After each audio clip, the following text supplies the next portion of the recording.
putting on an absolute show tonight.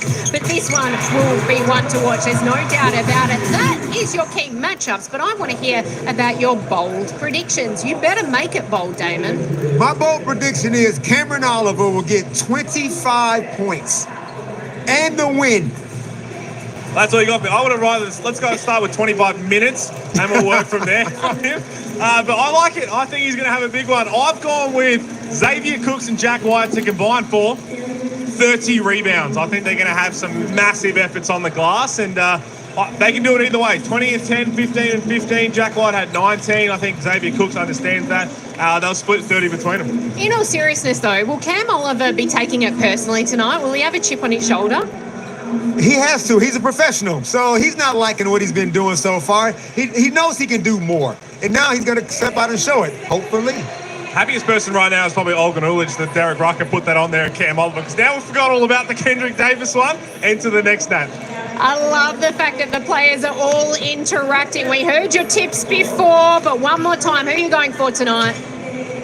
I'm flipping it up. I think Sydney are going to come out firing. You jumping ship. Yeah, nah, Kings for mine.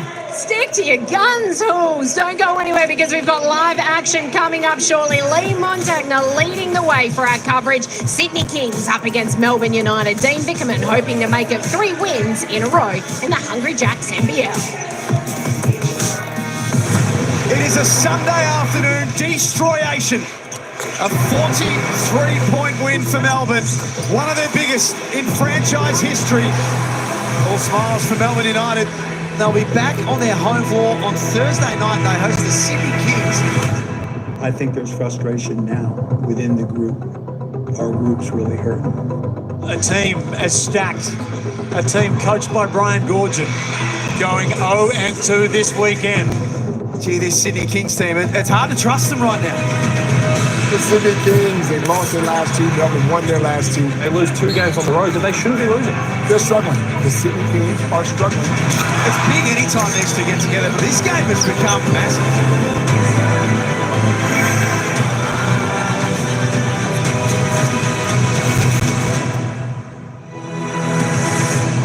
Two of the biggest teams in the NBL with 2 very different form lines coming into this one tonight. Melbourne United chock full of confidence after back-to-back wins last weekend. While the early season title favourites, the Sydney Kings, finding themselves under a little bit of pressure and looking to bounce back in a big way. That's a big hello and welcome as we kick off round 7 of the Hungry Jacks NBL. Alongside me tonight, Alice Kudik, Pete Hawley, and Alice, as we take a look at the Mitsubishi Motors ladder, for all the doom and gloom around the Sydney Kings, if they win tonight and they find a way to cause an upset, both teams will be sitting on 6 and 4. They will, Joey, and we know that they've lost the last 2 games, back-to-back losses by a margin of 3 and 4 points. I'm sure they'd want to get those games back, but we know just how close this league is and how close games can be, and the ladder is so close. It's the NBL here. So we know that they have a win tonight. They're back in the race. They're playing good. And we're talking about another team next week is exactly right. The man we've been talking a lot about this week, Pete Hawley, Cam Oliver, a lot of attention. He's joined in the Twitter debate. He's put himself out there, which I love. Now we need to see him back it up out here tonight. It's going to be interesting again. Brian Goorjian was talking to Narrowly Meadows beforehand about it, and he says that, yes, he's had a chat to him attitude-wise and really temperament-wise about what he's showing. You can understand the frustrations when this stacked Kings roster just isn't getting it done on the floor like many expected, but it is a very long season, and make no mistake, he's a superstar of the competition. He is a 35-minute starter on any other league in the league, and just so any other team in the league. It just so happens he's on the most talented roster we've seen in some time, and you've got to figure out where you best fit. Yeah, and you look at how good he is, and we know that Derek Rucker lit a bit of a fire under him and spoke to him. We want to see him responding, but we see Xavier Cooks on the screen here averaging, the 17, the 9 rebounds and the 4 assists, and just how amazing he's been for this Sydney Kings team. But he needs people with him. He needs people to come along with him. They've played some really good basketball so far, but it's just those closing games that they're really lacking there, Joey. Yeah, he's the only player in the league that leads his team in points, assists and rebounds. Pete Hawley, we believe Jalen Adams will suit up. Not sure how much court time he'll get, but a lot rests on this man's shoulders. He's been terrific, and again, look at the numbers and the production that he's had this season. He's shooting the ball more confidently, still could be a little better from the free throw line especially, but the Kings are going to be as good as Xavier Cooks takes them to be, and again, he's putting putting up MVP numbers because this is his expectation right now. What about Melbourne United, the master coach, Dean Vickerman? They've had injury concerns as well. Xiaomi's back tonight. Dellavedova didn't play some minutes, but they just continue to do what they've always done. They do, and he'd be pretty impressed with how they've been going. You know, not having Shea Illy, not having Daly, you know, for some of those games, but sitting second in the league. But Dean Vickerman is one of the best coaches in the league, and you know, I mean, you played up with him, but we'd all love to be coached by him. But we know what a mastermind he is. We know that he can get guys who hate each other play together and love each other. So you know, it's great to see what they've been doing out there. This man right here, Jack White, he's going to be the direct matchup against Xavier Cooks. I talk about Cooks. I've got PJC, Montrez Harrell, Kendrick Davis, and Jack White in the MVP conversation because Jack White, his points per game could be a little better as he continues to shoot the three ball a little bit more, but what he's doing rebounding, what he's doing defensively is why he'll be in the conversation if he continues this. He has been terrific, and I cannot wait to watch him go against Xavier Cooks. You've got two guys who are contesting for the power forward position of the Boomers for the next 5 to 6, 7 years. They're both around the same age. They both play the same position. Looking forward to seeing how it plays out. He's been one of the great inclusions in NBL 25. He's a beast, and we know all about this man, Chris Golding. There was a bit of noise around some of his antics 2 weeks ago, but he delivered in a big way last round. The 25 points, the 15 points, he's still a star. He is a star, and Chris Goulding is one of the biggest stars in this league, and how lucky we are to have him right in front of us right now. But you know, for all that his downfalls are, his glories is just twice as good. You know, we see him make tough plays time after time. He gets his team involved in the game. He's passionate. He loves this Melbourne United team. He loves playing in front of these Melbourne United fans, and he's delivering for this team. And it's great to see them sitting second on the ladder. Yeah, expecting a big night again from Chris Golding in front of his home fans. Always steps up on the big stage. We take a look at the starting five, and it's Flynn Cameron, Pete Hooley that will remain in the starting lineup despite Shaylee being back. They will both come off the bench. He's going well. It's what Dean Vickerman does. If you step in and take your opportunities like Flynn Cameron did, you will be rewarded in the next game until Shaylee comes back in game fitness. He's on baby watch, Joey. We may lose Shaylee at some point in this game. They're welcoming their third child soon. But it's good to see Flynn Cameron back out there. Yeah, we will get an update from Nerily Meadows throughout the first quarter. And there's the starting five of the Sydney Kings talking about being rewarded for form. Liafra in the starting lineup, and Jalen Galloway getting some minutes. This is fascinating. I like this. He understands right now it's going to be Chris Golding and Ian Clark leading the way. So he's put his two best wing defenders in Qual and Galloway in. But we've always been calling for more Jalen Galloway this season, so I like that he's thrown into the starting lineup. Righto, Thursday night hoops, Hungry Jacks NBL to kick off round 7. It's the two heavyweights. Let this get underway. And it's going to be Flynn Cameron, of course. Melbourne United, they won their last 10 Thursday night games. They're going to look to start fast. That's Lowe, who finds White. Ball alone under the basket. Foul off the ball run. It's Alex Tui. Keep your eyes on Bull Qual and Chris Golding. Already 13 seconds in. There's already some holding, some physicality. How long till Bull Qual's first foul on Goulding, Pete? Well, they're going to be watching it. The referees know for sure. Now, Ian Clark. They go down low. Low had the mismatch. Good active hands from Liafa. Low mops it up. First bucket.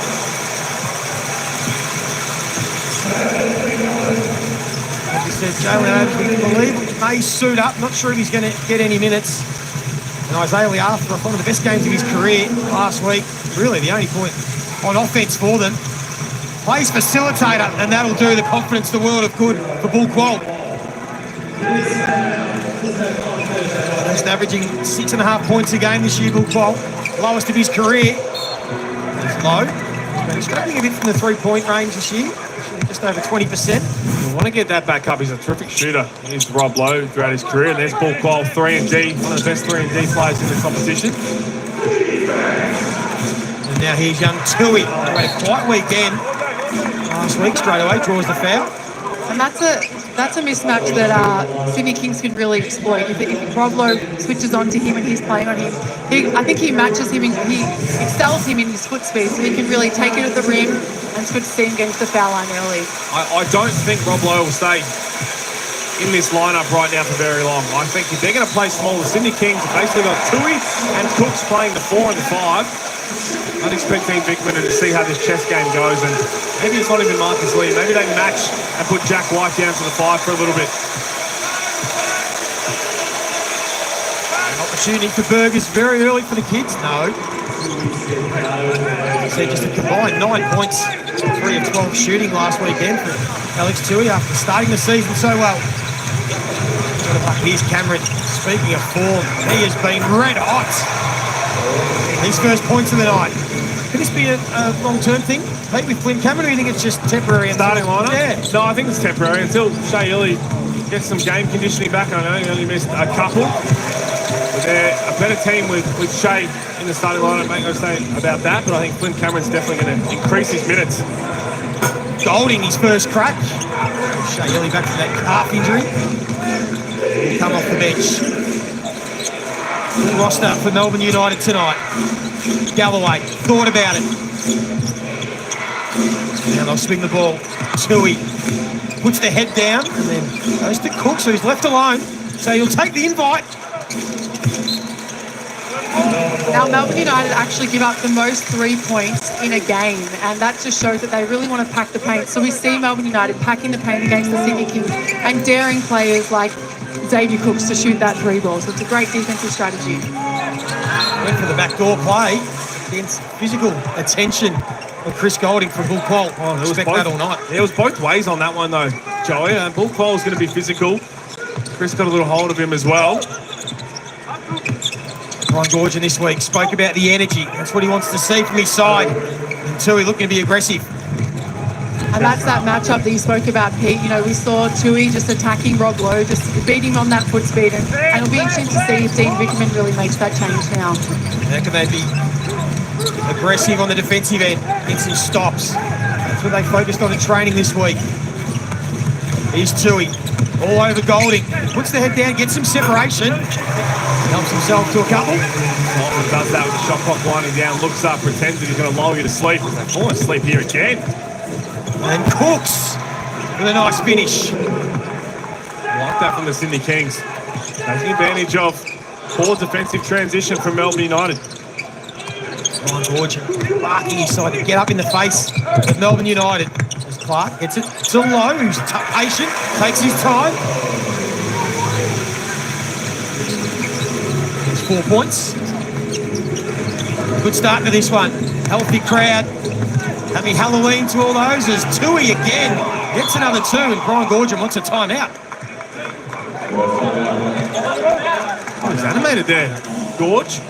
Not sure why he's calling the timeout, but he probably saved one of Vickerman for him.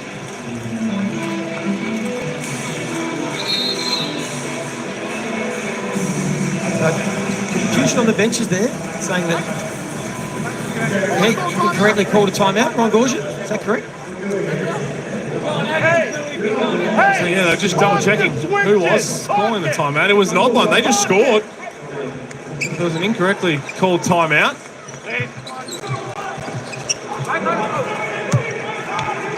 We'll get back into it. Cameron. Back-to-back 18-point games was a career high. And backed it up against Cairns in that massive win.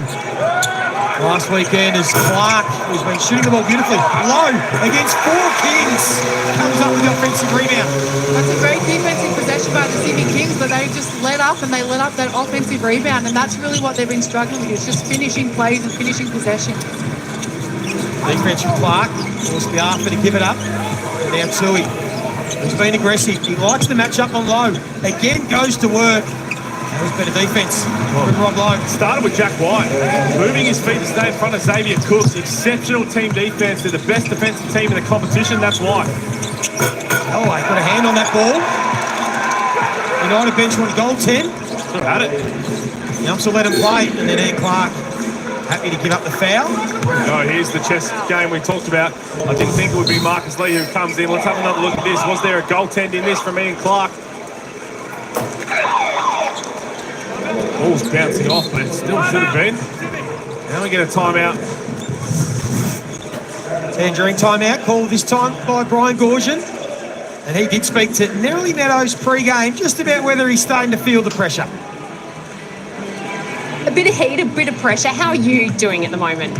No, I'm good. It's not unexpected if you've been, in the situation that we're in, where you're coming in with a new group, new coaching staff, very tough competition, tough early schedule, and lost close games. So, and as you say, it's amounted to some pressure because of the preseason predictions with the group.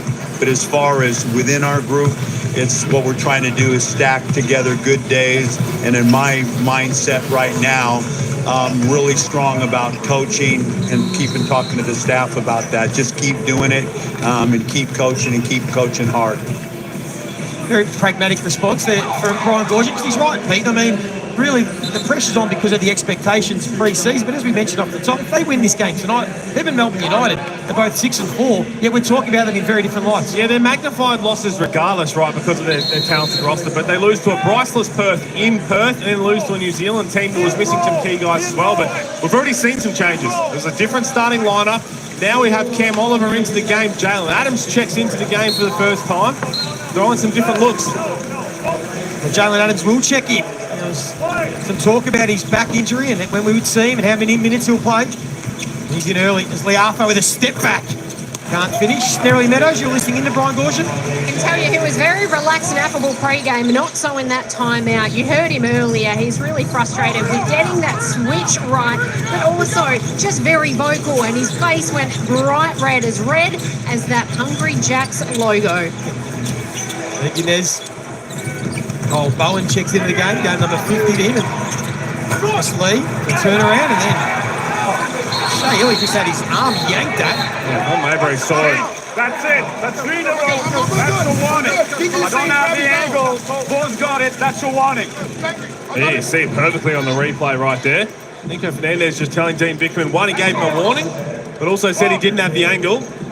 Paul Maybury saw it. And there is the behaviour warning for Dean Bickerman. Used it up nice and early. Inside the first 5 minutes. When they're inevitable jogging, just get it out of the way. Yep. There's Golding trying to finish with the left hand, and he's trying to get to his feet. It's going to be an opportunity 5-on-4 for the Kings. Can't make the most of it. Now they'll work through their set. Here is Cam Oliver. Left knee heavily strapped. Liafa. Good find for Oliver. That's a nice way to get him going. That's just a poor defensive possession by Melbourne United. There was no help off the pick and roll there, and he was able to just get downhill and dish it to a big man wide open there. It's going to be an offensive foul. Moving screen. Marcus Lee. Shayili takes a tumble. Speaking of Shayili, Nerily, you got a bit of an update for us on what might be happening tonight? He's on baby watch. That's what we're being told. I joked with him earlier before the game about potentially running off at halftime or midway through the game at any point. He said, absolutely, I would do that. And the Kings' Isaiah Liafa was there at the time, who's been busy early in this game, and he joked back, I hope so. I hope it comes early and Shaylee has to leave. Of course, they've got all players available at the moment with 4 games in 10 days, a packed schedule for United. Hopefully for Melbourne United's sake, he's not called up tonight to complete this game. There he's getting the ball to Goldie. He's going to let it fly. And a 4 so far from the 3-point line for Melbourne United. Oliver will try his luck. Both teams just losing their way in offensive productivity, and it's just resulting in quick shots. I'd like to see the ball move from side to side, get the ball through hands, and get both looks, both teams. Well, that's what Dover and Illy do, and they find Golding wide open in the corner. You have to be on help split line as a team defensive rule, but you also have to understand who you're guarding. If you're guarding Chris Golding in the corner, you've got to take 2 steps closer, and you can't bite on the shot fake. His first triple of the night, Chris Golding, coming off 40 points last weekend in 41 minutes of game time. As Lee thought he got all ball. Oh, I think it was close. He's asking for a challenge. Here's the Amy replay. Can't leave your feet, but you've also got to arrive on the catch. You just missed one. Not going to miss 2 in a row. I think we're going to get a challenge here from Dean Bickerman. There we will. We have a coach's challenge. These are the hard ones, Joey, where if there's any sort of contact on the hand, they're going to lose the challenge, whereas if it is minimal, we'd like to see it let go in real time.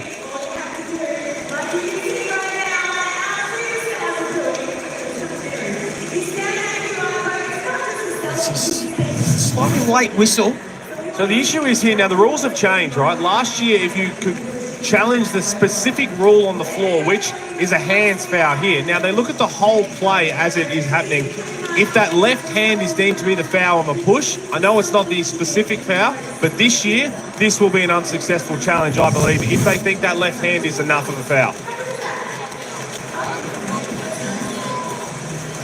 They can look at it from a couple of different So points this of is the view. angle. This is the angle right there. That right there. There's not a heat in it. I don't think there's enough in that to call that a foul if you're letting other things go. Cam Oliver's going out that way anyway. Hand was hit after the ball was released. Just wait and see on the verdict. Still taking their time. The challenge, we believe, will be successful. So a good challenge from Dean Vickerman and Melbourne United.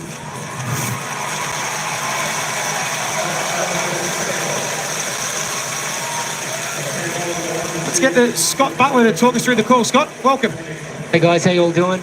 So when you process the play, you look at the action up high, the ball's gone, Lee's contact is to the hand, but it's actually marginal, doesn't impact the shot. That call will be overturned. We walk the centre circle because the shot's missed, and we'll have a jump ball. Yeah, Scott Butler for the explanation. I like it. I thought both contacts were marginal enough. Tyler Robertson into the game. Here's Adams. Let's keep an eye on how well he's moving. That's a good find. Robertson, who was knocking them down in the warm-up, sinks his first attempt. Great find by Jalen Adams, and Chris Goulding just got a little bit lost in the defence. He went to go bump his man, bump the roller, but forgot the Robertson's in the corner there, knocked down that three. Lee, fine for Bowen, who missed a couple of bunnies. And that should remain a Melbourne ball. Tyler Robertson knocks down that three in the corner. Tyler Robertson is a shooting guard. He can play a little bit of a backup point guard. He's been doing that without Jalen Adams, but now he slots back into his more traditional spot of a spot-up knockdown shooter. I'm telling you, Pete, I was watching him in the warm-up. He knocked down 12 to 15 threes in a row. He did not look like missing. Let's see how he goes tonight. With Jalen Adams back in the side. Goulding, speaking of not being able to miss, that one was halfway down. A couple of good looks. Yeah, he's Adams. Good to see him back. Oliver had the size advantage, but was just thrown a little bit too wide for him. Couldn't keep the ball in. Turnover. There's a little possession from Shea Lee. It don't show up on the stat sheet, but doing a little bit of a shepherd on Cam Oliver. That's what Brian Goorjian's unhappy about. Just enough to move underneath him to hear him in the coach's mic there.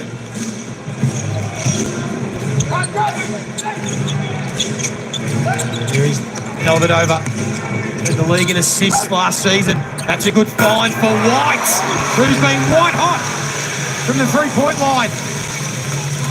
Shooting the ball at 41% from three, and we know that he's really added that to his game, and something that probably he lacked in that Boomers preparation. So it's great to see him add that to his game as Tyler Robertson misses a tough three down the other end.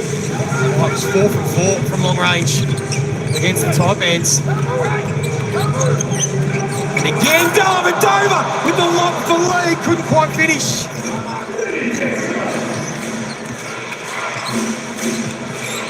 Now playing defence on Adams, who again just gives a little handoff to Oliver. And that's an easy basket for him. He's got 4. Good decision from Jalen Adams. Cam Oliver's been on the receiving end of a couple of those now. Some overhelp from Melbourne United. And that's the 4th time that they've run the same play, so they've got to make those adjustments, Pete, in this next possession. You see the impact of Adams, couple of assists in this one. White just trying to see if that form could continue. Now Oliver, who's already had one crack at it. There is White. Trying to get up, get the rebound. The effort from White-Noy. Melbourne and delve it over. Foul's going to be called. It's Noy. I think Sydney's done very well in this opening quarter. Is really attacked before the defense is set from Melbourne United. I tell you what I'd like to see is when Jalen Galloway gets in the open floor, him being a little more aggressive. That's where he excels. He's one of the best athletes in the competition. Just understanding. And we're going to get a challenge here from Brian Goorjian. Brian Goorjian wants to challenge the wraparound foul. He's gone with the cricket technique of calling for it. Dean Vickerman was successful earlier. We'll keep an eye on whether Brian Gorge can do the same. Here's the coach's challenge.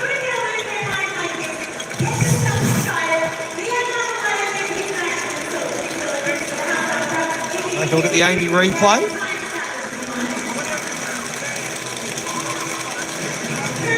Again, Peter, it's similar to your previous case. It might not be for the little hand on the ball, but it could be for the contact on the right arm, potentially. Yeah, as I said the last one, if they deem that to be more than marginal, they might have to think about it. Besides that, he gets a pretty good effort of getting around to the ball. Normally, though, they're called fouls. You don't like to reward some poor defense at times, but he timed it pretty well. Quite annoying. So he's probably going to get away with it, and he is. Good challenge there from Brian Gorge. I still want to see a shot clock on coach's challenges. Both coaches seeing it well at the moment. You as well, Pete. 2 from 2. Great. They back from the replay settings. Melbourne had possession. They picked the ball when it counted. What? Hold it. I won it. Why would I? I told you what the answer is. There's no more to do. So we just got to listen. Pete, talk us through what the coach was talking to Brian Gorgian about, which is... Well, Brian Gorge is saying that one of the challenges should be their ball, but... We won that. Melbourne keep possession. So because the foul is taken away, the ball was in the possession of Melbourne United, which means they'll get it back. It's not a jump ball unless the ball was up for grabs. That's the call coming from the replay centre. That's what's in the rules of a coach's challenge, which frustrates Gorge because he did the right thing in challenging and winning it, and they don't get the ball. If this goes in, that's going to hurt. They thought it was going to be a jump ball. Instead, it cost them 3 points. And Delvedova gets his first bucket of the night. Great ball movement by Melbourne United, and credit to Tanner Krebs was able to draw the defence and find Matthew Delvedova to nail that 3. Hooks with a turnover. An opportunity here on the fast break for Clark. Can't finish, but there's Whites. Crashing the offensive glass and a putback. Hasn't he been impressive on the board? You know, he had that 19 and 13 rebounding effort in round 6, and we've seen him elevate his game. He's added that shooting to his game, and we're just seeing him going from strength to strength every single week here. Averaging 11 points, 14 points and 11 boards, I should say.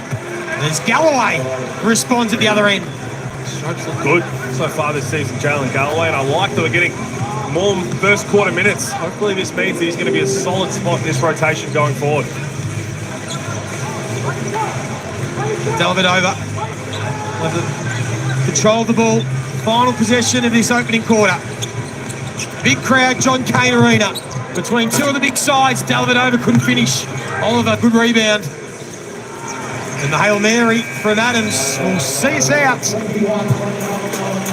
An entertaining first quarter of basketball. And it was Jack White that brought the crowd to their feet towards the end of this opening term. Strong play from Jack White. And at quarter time, it's Melbourne United leading the Sydney Kings 21-20.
All eyes were on the Sydney Kings to see how they would bounce back after back-to-back losses in round 6. And an entertaining first quarter of basketball here at John Cain Arena.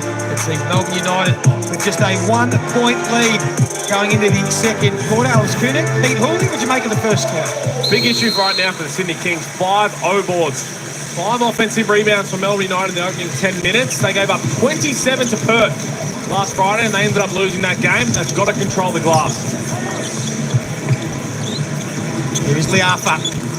He set at those 23 points against New Zealand. Now they go to Cooks. Can't get that to fall. 2 points so far. Galloway already knocked down one triple. Can't quite get the friendly bounce. Good hustle from Xavier Cooks. So keep possession. Talking about hustle, the Sydney Kings actually lead the league in offensive rebounding, but United actually lead the league in defensive rebounding. So this is a great matchup between these two teams here tonight. Let's get back to Nerily Meadows. You're listening into Brian Goorjian. Yeah, listening into Brian Goorjian at quarter time there, and Vickerman a little frustrated by that shot. But it's interesting, and I want to get the thoughts of you guys, but there seems to be a little bit of confusion, and particularly that messaging over when to switch, when not to switch, getting that right, and he keeps on honing in on that. What does that tell you, Pete Hooley, when a coach is not getting that message and the players are asking question after question of when to, when not to?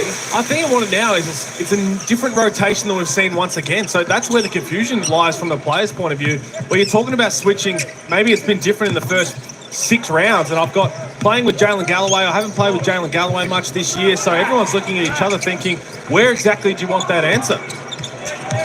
Shot clock down to 3. 2. Galloway's going to have to let it fly. Long on that one. Look, I think a lot of that is communication. You know, you've got the players on the floor and Gorge is on the sideline. He can't do much from the sideline but yell, but that's where the players really need to communicate and get themselves out of that trouble there. So far it's been good defence this possession by the Kings, although Liafa has to guard low, so they need to double, and Galloway, they get the turnover. And now Cooks will lead the fast break. He can hand it off to Tui, but well read by White, and he tried to throw it off the legs, and in fact threw it straight to Xavier Cooks, who said thank you very much. And that's where we see Sydney Kings at their best, when they're getting defensive stops, just exactly like gorging drills, and they're out in transition and running the floor. So the league continue to change hands. Clark, who's been shooting the ball so well, he just waited for that one. It's going to be a cross-court violation, backcourt. Left wide on the backcourt.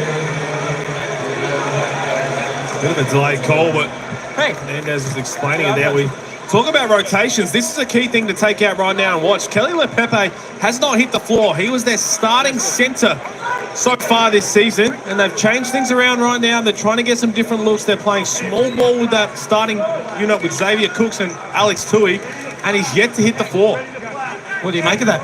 I mean, you called for less rotation. You wanted 8 or 9 well, they've in the played rotation. 9 right now. There's no Sean Bruce either. Cooks crashing the offensive boards again. That's what he does so well. And he's starting to get rolling. He's got 6. It's going to be a mismatch if he's playing the centre position. And that's why Rob Lowe's going to come out of this game. Marcus Lee coming back in. Still be a bit of a mismatch there. He's a bit more agile as a big man. Dellavedova using the backboard. That's just where United have got to be disciplined, though. You don't out rebound Xavier Cooks. He can jump out of the stadium. That's where you've got to turn, find and get a body on him, and get him out of the rebound and get someone else, get a guard to just really sweep that ball up. That was great defense from Clark, and he might do it at both ends. I'll tell you what, it doesn't look like Jalen Adams is confident in his back right now. We know he's missed a little bit of time with that back injury, but everything's a little passy. That was a better play. And another late whistle. Melbourne United can't believe it. Looked like the right call though, Joey. No, it was late, but it looked like there was a little bit of contact down low on the body.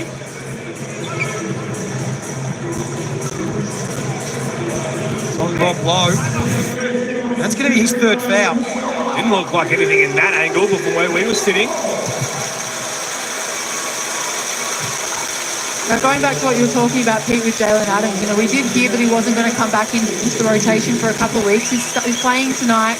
You see him playing minutes. He hasn't really been aggressive at the rim, but he's been finding his teammates and he's getting other people involved. And I think that's what the Kings really lacked in those couple of games. They just lacked someone to really steady the ship, as we see Xavier Cooks knock down that free throw. But I think his injection into this game is exactly what the Sydney Kings need. We heard Brian Gorge in the press conference say that his last loss, they don't think he's going to have Jalen Adams have a big impact on the group going forward. And that didn't mean that he was going to miss a lot of time. It just meant that he's not going to be to his MVP caliber self until he gets rid of that back injury and gets a bit more game fitness under his belt. And that's what we're seeing here tonight. He is setting up guys, like you said. Alice has got 3 assists. He's still just not the usual Jalen Adams where he's getting downhill and making plays. Most feels they've made the decision at 80% fit. Jalen Adams is still better than not being out there at all. And we've seen the impact that he's had already in this game. Might not be scoring, but he's certainly playing facilitator. Here's Clark. Just knocked down the last 3 ball. Now White. That's going to be a hands foul. Oh, silly. He knows Isaiah Liafa just didn't have to do it. Shot clock winding down. Jack White just put the ball on the floor. Just play it straight up. He wasn't guarding Chris Goulding out there. You know, Jack White is a great 3-point shooter and it's improving, but that's when he's just got to be a bit more disciplined in that possession. Even if it was Chris Goulding, though, there's no need to put your hand in there. Just stay straight up. Of course, make sure you get the latest breaking news direct to your device. Check out live scores, track your favourite players, Super Coach, all on the NBL app for free. Just grab it on the App Store or Google Play now.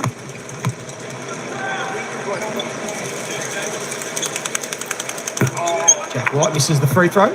Some struggles at the line this year, Jack White, as well as he's shooting the 3 ball.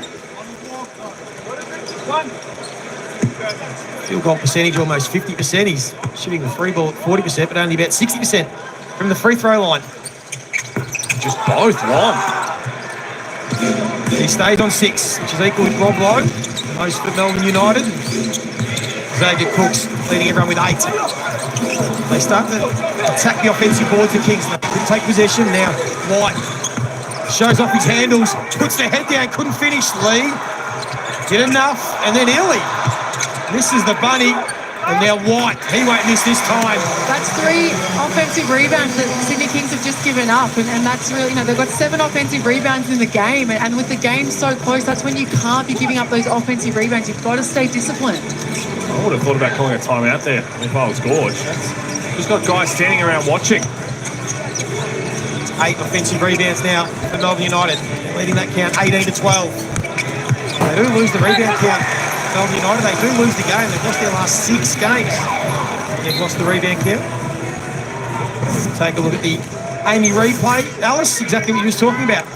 Yeah, and that's just effort from Melbourne United. Okay, they missed the shots, but that's just a total effort from Jack White, staying in the possession and getting those extra points for his team. He knows the importance of this game. He knows getting that win at home is just so important. And that's when they've got to be better, the Sydney Kings.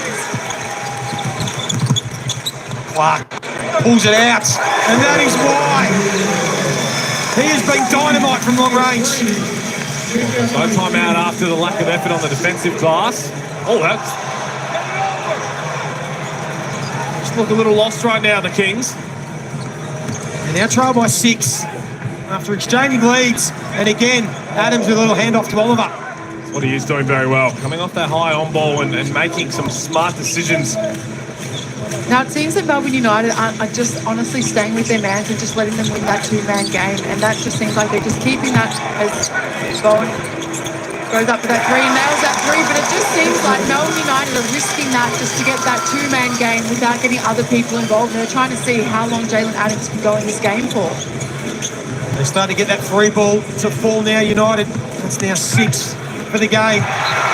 And now Bowen swats that one away from Adams. And even that, it's not the explosiveness we see from Jalen Adams. He's not having a dance with it, seeing the mismatch, trying to get around. Just made one little move right there, just a little left, in and out. Didn't get past Kyle Bowen at all. I saw the whole thing. They need to find some offense now. They trail by 7. It's a game high. Lead to Melbourne. Robertson. They go to Oliver. He's got that in him. That's a nice finish. And he looks across at some guys just giving a bit of trash talk. Court side. Not sure if that's a good idea. And Cameron Oliver's up to 8.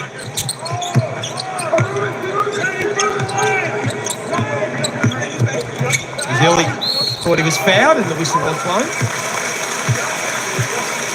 Australian Adams. His second foul. He's going to go to the free throw line here. He was looking to pass that, I think, Shaylee.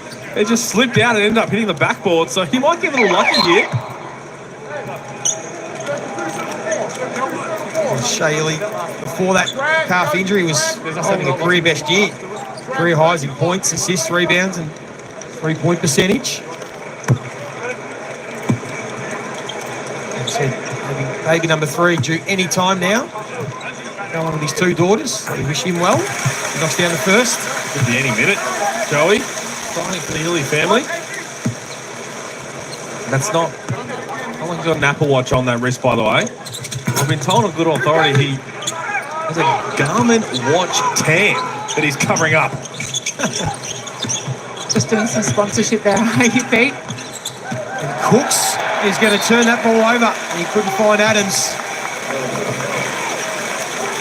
There it is. There's no watch there just in case he gets a notification the baby's coming, or there's no wrist injury. He's just got a very unpleasant tan from a watch to cover it up. Apparently. It's okay. It was Hook Porty last year used to tape his thumbs because he played video games too much. These are the insights you get with Peter Hawley. He gets to know these players as well as anybody, and that's what he can do.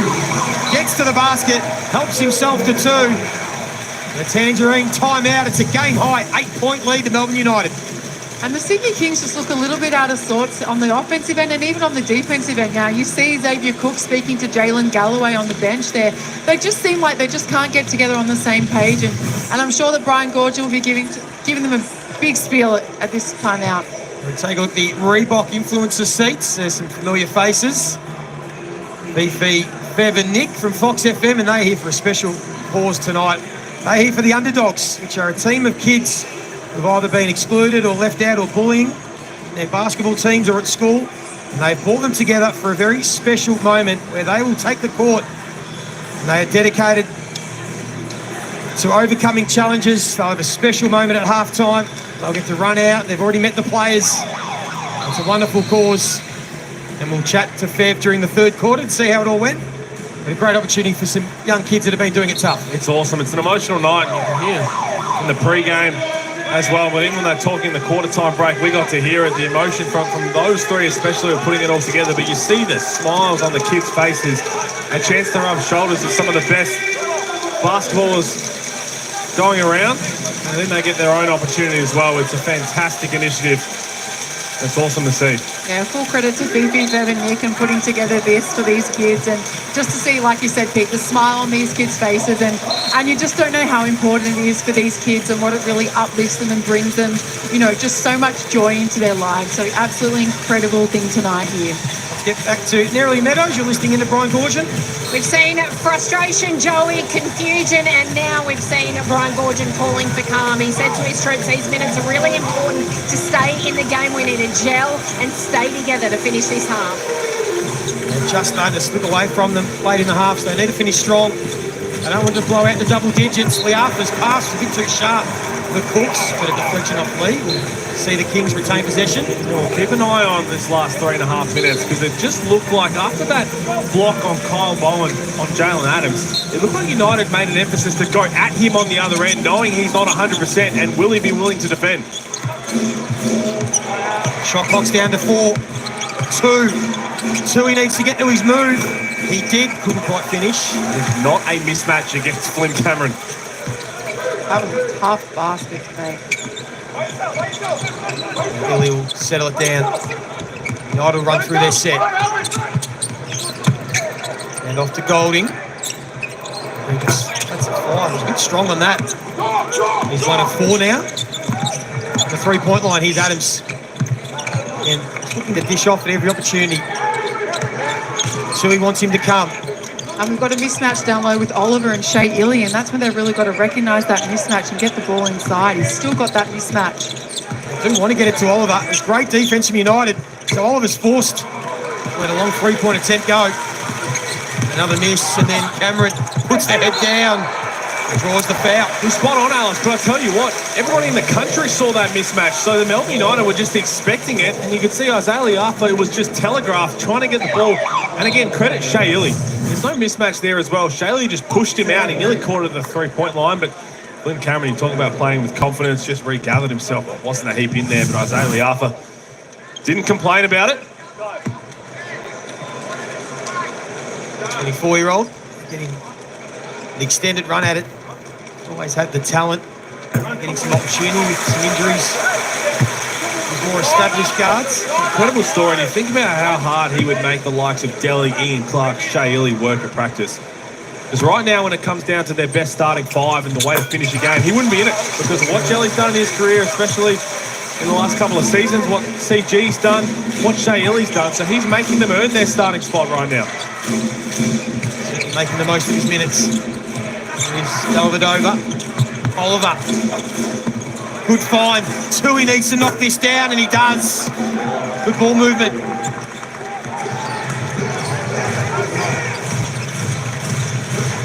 And then they force the turnover. And they're away and running, and then Adams is going to score. And very, very quickly, Dean Vickerman didn't like that. Calls a tangerine timeout as the Kings get it back to 5. And we know how quickly the Sydney Kings can put points on the board, and they have nearly 8 players that have had 15-point-plus games this season. So we know that they're just a one play phase away from really turning a game around. And just having the likes of Jalen Adams into this lineup secures it, steadies the ship a little bit for this Sydney Kings team, but now they've got to get stops on the other end as well. Well, credit Cam Oliver for the way that he was active in those last 2 possessions. And a lot of talk about him all week, but those defensive hands and deflections, that'll slowly get you into the circle of trust from Brian Goorjian. Good time out here, I think, from Dean Vickerman as well. Cameron Oliver, 8 points, 5 rebounds. Of course, the first 5 games of the season, he was averaging almost 15.5 points. That had dropped to just 10 points a game in his last 4. Brian Goorjian spoke to Nerily Meadows and said he was frustrated with his own form, and that might have been contributing to some of the body language, but he's having an impact here. And we've seen Jalen Adams already peak what he can do. Just the 2 points in his first bucket, but 4 assists and a couple of rebounds, and he's made a difference. Yeah, as you said, that definitely made the call to, if he's 80% ready to go, let's throw him out there. Because he's still going to make plays, he's still going to demand attention on the other end. And even just watching him a little bit, he's grimacing at times. He's clearly still trying to play through that back injury. Just seen live, don't we? He just doesn't look completely right, doesn't look overly comfortable, but well, he hasn't, besides getting a pick and roll, he hasn't beat anybody off the dribble. And that's where he's exceptional. Normally, Jalen Adams, if it's a one-on-one situation, he's blowing by anybody in the league. Even running now, he just doesn't have that bounce in him. And we know that, players, if you have a back injury, that it can really just affect just the way you move and your spring in the game. They provide the energy on defence, the Kings. Close the margin before the half. Tui on Clark. Great defense. They turn the defense into offense. Cooks just puts the head down, finds Oliver. Ball movement. Adams. Just short. Great rotations defensively from Melbourne United. But again, Jack White, to take that bump, he's calling for a push-off and then recover. Just an exceptional athlete, especially on the defensive end.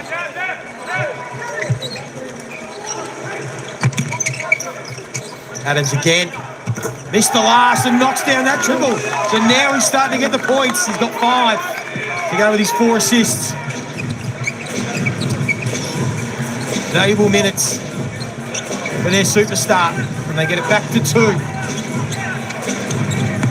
Golding, baseline. Takes his time, draws the foul.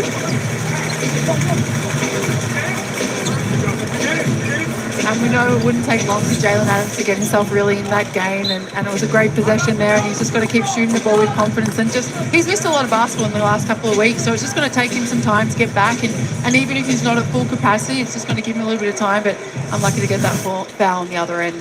People forget, you miss a couple of games, and whether it's a week and a half or 2 weeks in the middle of a season, it's more magnified when you're playing 1 or 2 games each round. You've been traveling and then just trying to fit back in to the game fitness and getting your shot right. Hard to do when you don't have too much time to do it. Makes both. 7 points, 2 of 7 shooting.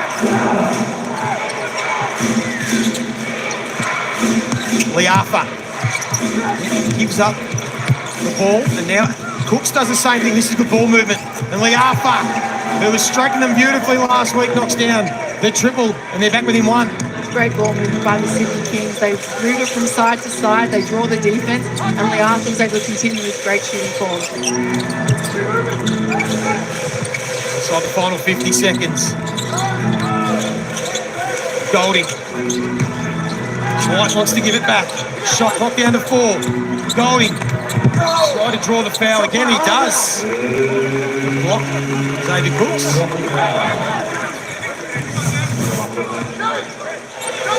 Get like the shot clock beat. Golding puts the head down. And you're so worried about when the shot clock's winding down, and he likes to just lull you to sleep. He looks like he's not paying attention. He normally ends up in a step back, and that's why you try and crawl in like they did there. And credit to him for putting the ball on the floor and trying to make a play at the rim. Golding again this season, averaging almost 16 points. Playing the lowest amount of minutes he's played since 2012 here at the Gold Coast Blaze. He needed a few of them, just managing his minutes early in the season. I think, again, it speaks to the emergence of Flynn Cameron as well when they're at full strength. Dean Dickman's sitting there thinking, I have to find minutes for Flynn Cameron somewhere. So rather than just one player scaling back, he just scales everyone back ever so slightly. Golding now the leading scorer in the game with 9 points. No one's in double digits. Oliver hands it off to Cooks, who tried to throw that down. That would have been some sort of play late in the half. And now again, like the first quarter, final possession will go the way of United. Lee comes to set the pick. Golding, great defense from Liafa, although it goes back. Golding tries to draw the foul. There's no whistle. Xavier Cooks had a look at it as well. I think they missed one there. Xavier Cooks had a smile. He touched his elbow. You don't think he touched his elbow? No, I did not. And straight up, Golding can't believe it. Xavier Cooks had a bit of a smile. Let's have I a look. think Xavier Cooks can't believe it This either. angle will be a little tough. Oh boy. We have seen them paid in the past, but not on this occasion. And they've probably got away with one, Pete. Well, he leant forward ever so slightly, but it wasn't much in it. It was definitely contact. Well, let's get down courtside in Early Meadows. There's Jack White. We've got Jack White alongside me, up by as many as 10. They're right back in it. What do you need to rectify? We need to take them off the three-point line. That was the target for us before the game. Take care of some more boards, some easy ones, but plenty of stuff to work on. But fortunate to be with the lead. Seem a little bit frustrated there, fired up earlier. Are you particularly fired up for this one? Every game's a big game for us. We've got to show up. We've got to defend our home court. These guys are going to be desperate. They've lost 2. They're trying to make a statement here. So we're just trying to be on top of our stuff. Appreciate your time. Cheers. Jack White with his game face on there, and we're getting the game that we all hope for at half-time here to kick off round 7 of the Hungry Jacks NBL. Melbourne United leading the Kings by 3 points.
Thursday night hoops in Hungry Jack's NBL. We can see behind the scenes wonderful access here. Melbourne United having some tough conversations. Yes, they're up by 3 points against the Sydney Kings, but they led by as many as 10 points. So Dean Vickerman will be hoping to get them well and truly back on track. Alice Koenig as well as Pete Hooley alongside me. What did you make of that first half, Pete? It was highly competitive. I like the way that both teams responded when Sydney went on a run. Like Melbourne United called a timeout, but Sydney showed us in the first half glimpses of how good they can be. It was the ball movement, it was the activity on the defensive end. That's what they want to see more of, especially Brian Gordon. Hungry Jack's highlights. Jack White, we spoke about him before the game, that maybe he would be a little bit more motivated after missing out on the Boomers up against Brian Gordon. Alice, you liked what you saw with Jack? I loved what I saw from Jack White. 3 of 5 from the field, 4 rebounds, +3 in the efficiency, but he was on the grass. I loved his effort on the offensive rebounding end, but also on the defensive end. He was challenging shots. He wasn't necessarily always getting the rebound, but he was there for his teammates. He was staying in possessions, and we love the energy that he's playing with Neroli. I like to look at players' impact on games differently. This is his Blackmore shot chart. You look at the 8 points, all the green dots. He's shooting the 3-ball more confidently, but in the defensive end, his ability to take multiple hits, recover, and still impact, that's why I think he's one of the best players in the competition. 4 rebounds and getting on those offensive boards as well. So those second chance points, which he cleaned up a couple of as well. So he liked his own work. Cam Oliver, 8 points for Sydney Kings. A lot of chat about him before this game, Halls. How did you see his first half? I thought he was terrific, and again, he wasn't trying to force anything, which is probably the first big win. But when you're in the headlines, when you respond on Instagram, everybody's thinking he's going to come out and try and have 30. He was very patient, but again, his activity defensively, getting deflections, as I said on the call, that's going to get him in the circle of trust for Gorge, and that's going to have him playing fourth quarters. Body language was the topic heading into this one with Derek Rucker. What did you make of his body language out there, Alice? Look, I thought he's really responded well, just exactly like you said, Hools. You know, Derek Rucker took it, hit him, he's responded. He responded on Instagram as well. But we like to see the way he's playing. He's playing his role. He's playing great defense. You know, he's really active there, just like you said. But he's playing for his team. He knows what this means to his team. And I like the response that he's given out there tonight. It is all on the line. 3 points down, and tomorrow night we have a huge one. A doubleheader. Tassie, the champions, up against Southeast Melbourne Phoenix as the King era begins for Phoenix. Can they get their season back on track? And then the Wildcats in action up against Illawarra. Plenty to look forward to, Halls, tomorrow night. Looking forward to that. I mean, again, how do the Phoenix go under Josh King? Some video coming out of practice. He is energetic. I met with him on overtime. I think he's going to be terrific. And then can Perth continue to roll without Bryce? We'll find out. 46-43 here in John Cain Arena. Don't go anywhere. We've got plenty more action. And as we head to the break, how about this? The underdogs are on call. Wonderful to see. Great to see all these kids getting in amongst and around the action and all the support from the fans as well. The underdogs. We love them, don't we?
Do you have a 1 rep max at all, or is that B? 180 kg for one. I haven't seen anybody like Kelly. Last I asked him, the first day I asked him, I said, what made you want to be this huge? Nobody guard this big guy. He's just too big and strong.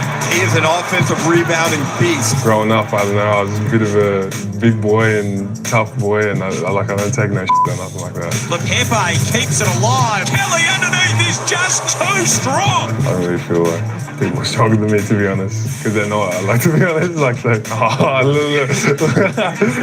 it's just fun. I don't know. This is the toughness of the game. Like I like the old, like the 90s and stuff. You can get away with a couple of elbows and stuff like that. But it's just fun, you know. Yeah, being able to throw around your weight and make sure your bigs are screaming out that I'm coming to set the screen because I'm going to clean your guard up. That's for sure.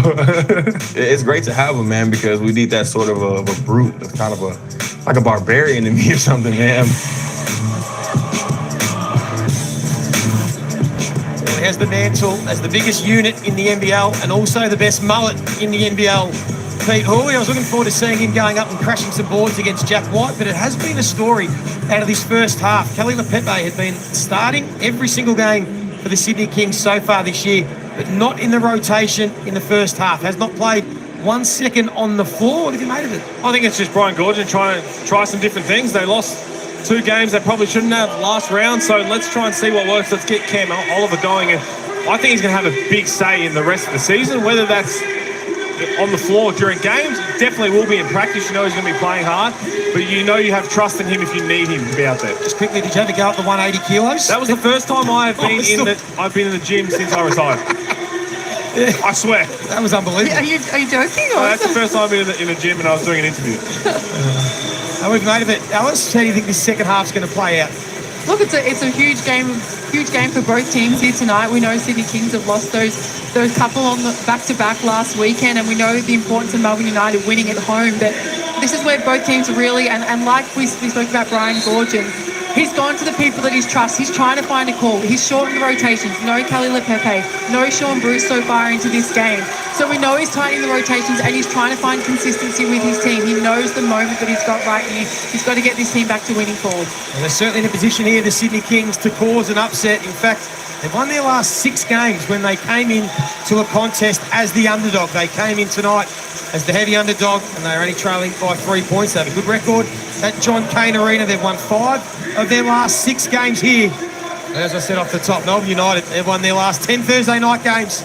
Sets up for a cracking second half here in the Hungry Jacks NBL. It's United with first possession, and they lead by 3. They almost had to set play from the timeout for the backdoor alley-oop for White. Cooks was onto it, so they go to Clark. Little shimmy and shake, and then the air ball.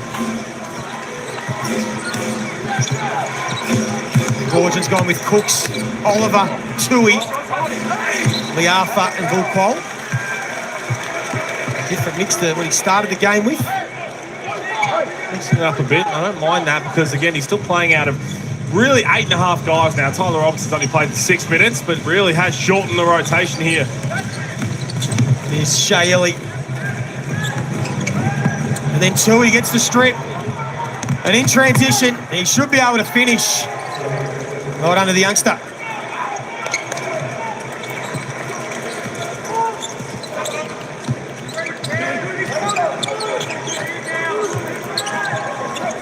Now Clark looking for Lee, but already again by the Kings. They've started well, active on defence.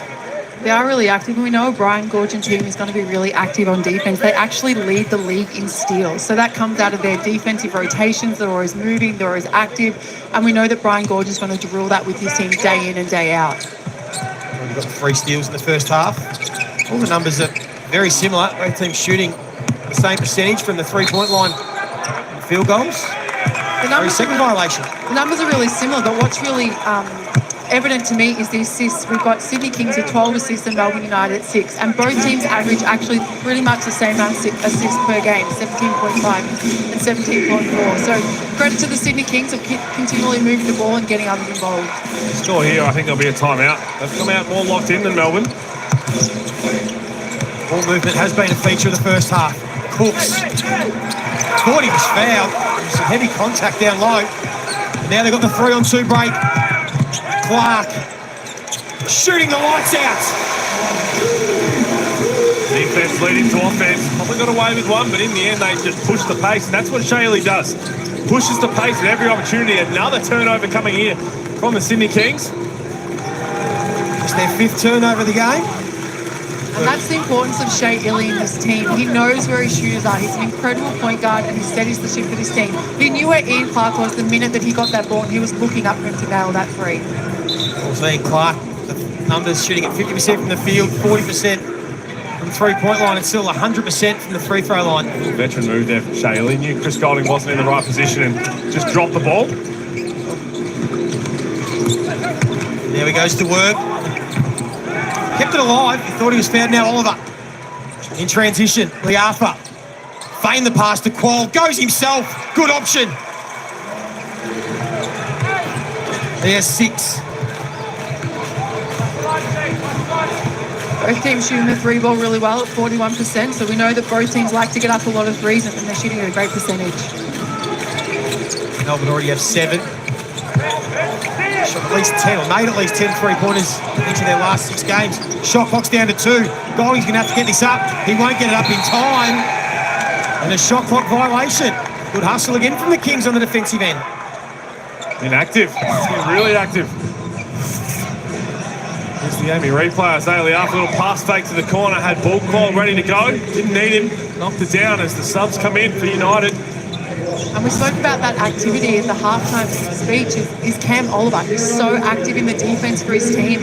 And obviously what Derek Rucker said has really got under his skin. He's active, he's got great body language for his team, and he's really trying to turn this around for his Sydney Kings team. Here's the Books. We see that move so often. He's so good at it. And he's the first player, or the second, in fact, in the double digits. He's got 10, along with Alex Tui. And once again, Sydney Kings attacking Rob Lowe on the defensive end. They know he doesn't have the foot speed to match with these quicker bigs. So full credit to the Sydney Kings offense there. Kings now lead for the first time since early in that second quarter. Now Illy rejected from Alex Tui. Here comes Delhi into the game and try and get a bit more of an offensive spark. So come in for Shea Illy. This is what Alex Tui can do. In guard 1 through 5, he's got the length, got the agility. Been very good defensively here in the first 3 minutes. He's bounced back well, the 20-year-old, his second season to him. Struggled last weekend in those back-to-back losses. Now Cooks will look to push the tempo. Qual has Oliver, who throws it down! And Dean Vickerman says that's enough. I want a timeout to talk things over. And the body language looks much, much better in the Kings camp right now. It does, and we see Bull Cole with his eyes up, and Oliver nailed that jam, but it came off the defensive end. They played great defense. Goulding tried to make a tough shot. Great defense, he wasn't fouling. They picked it up off the rim, and they were out in transition straight away. Well, let's go into the camp and take a listen to Brian Goorjian speaking to his troops. Now, did you hear what he said? The dribble handoff, you want to go to Goulding's side to start it. When we come back to the top, we want to play middle pick and roll here. All right? Make sure you're in floor spot. Hey, how are we winning this? Goddamn defense, man. You're working. You're working. Play that D. Great shows and rotating back. Stay strong there. Here we go. There it is. And again, you saw him right there point to someone and say, great shows and rotating back. That's the Cam Oliver. He's looking Cam Oliver directly one-on-one saying, you're doing everything I'm asking. That's what you want to see. That's the response after everything that's gone on this week. That's why they got a 3-point lead. Defense. That's what he's saying. He's going to win it for his team. Then they're getting easy buckets on the offensive end. They've come out sharp in this third quarter. 3 scorers now with 10 points for the Kings. They go back door. Golding, good play.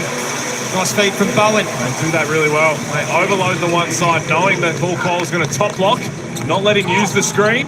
Easy backdoor layup. Golding now has 11, game high. Now it's United playing some good defense. Tui, contested 3. Great response from Melbourne United out that timeout. They really upped their defense intensity, getting good looks on offense. Now Lowe tries to back into Oliver. She's too strong. Cam Oliver. Vickerman is yelling to pass that ball.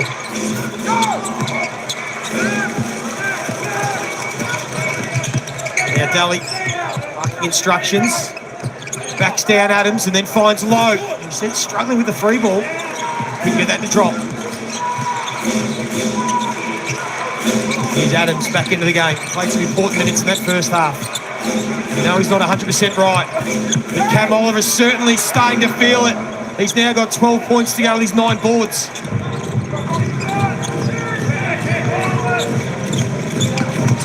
And then Daly is able to blow by Adams.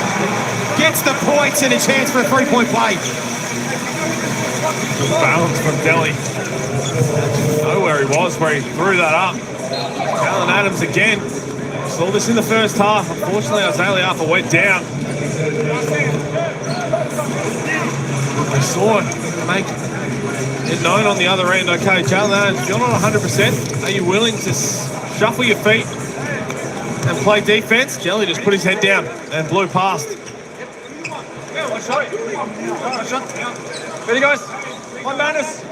Came off the bench for the second consecutive game, Matthew Delvedova. Shooting at a very high 48% from the field this season. He's been efficient. Again, shooting at a good clip, 8 points at 75%. A couple of assists. And he was locked on to Jalen Adams. Scores all tied up here. Thursday night hoops from John Cain Arena. Galloway, who started tonight.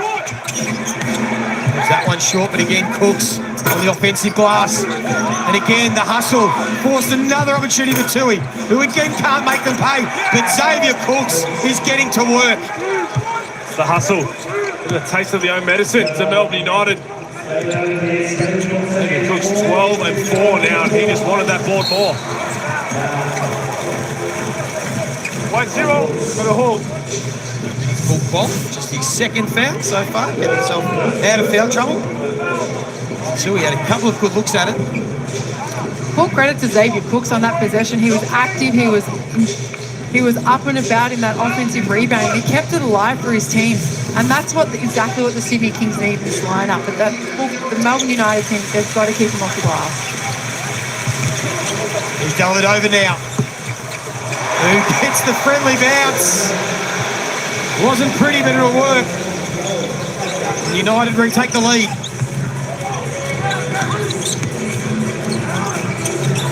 Qual put the head down, got to the left, couldn't finish. And now White. Delvedova finds Krebs, who thought about it, instead decides to drive, and the ball knocked away. Kings make a sub. Tyler Robertson will check in. Paul Qual will have a seat. Cool, Tanner. Both these teams will back up and play again in a few days. That's a shooter's roll if I've ever seen one. Right, that's a lucky roll. Pancake. Took the air out of the ball. Daly went straight at Cooks, couldn't finish the play. The Kings starting to even up the rebound count. Galloway wasn't able to get that one to go. Great defense there, 1-on-1, but again, the energy of that man, Xavier Cooks, he's lifting here in the third quarter. Chasing down every single rebound.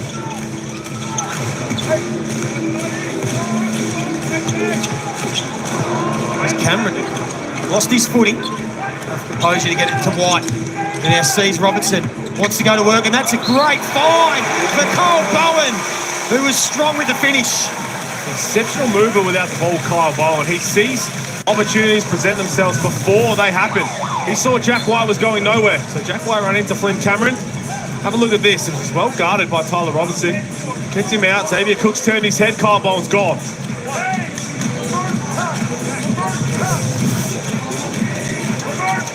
24-year-old. Second season at Melbourne United. 50th game tonight.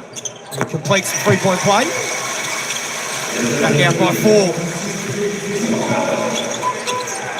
Trailed by 3 a few minutes ago. Melbourne United. It's been a good response after that timeout from Dean Vickerman. Robertson. Oliver. Swatted away from Jack White. And that's what we spoke about, Jack White, how active he is. It's not just his rebounding, it's the way he's changing shots and changing possessions for the Melbourne United. Foul. Bowen going for the glass against David Cooks. Look at this, this is just raw athleticism. Jack White, no gather, just straight vert. Best two-way players in the league. 27 years of age. Jack White, you think opportunity to get back to the NBA for Jack White? Got to continue to work on the three ball. We've seen, I mean, Joe Ingles was, I think, 27 and a half when he got his first opportunity and then ended up spending the rest of his career there. Bowen gave up the opportunity for the three-point shot. Tried to go down low, but good hands again from Galloway. Defensively, Kings has been good. Robertson, an open lane. Cooks again with the hustle. Great heads-up play from Xavier Cooks, who's lifting his side of his corner. Amazing intensity off the offensive glass for Xavier Cooks, but that's when United's really got to get him off the glass, lock him out. Don't let him just get vertical.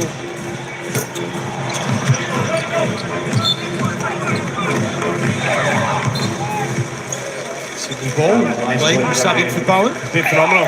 Maybe Cooks, there's Jack White on the other end. We spoke about it. These are two guys who are going to be competing for a power forward spot for the Boomers in the future. World Cups, Olympics, going at it here head to head. Tangerine timeout is called. David Cooks 3 offensive rebounds in this quarter. We'll go to Nerily Meadows, who has a familiar face with her in the crowd. I've got a superstar, Brendan Favola, who has been in amongst the underdogs tonight. Tell us more about the underdogs. Oh, it's been amazing.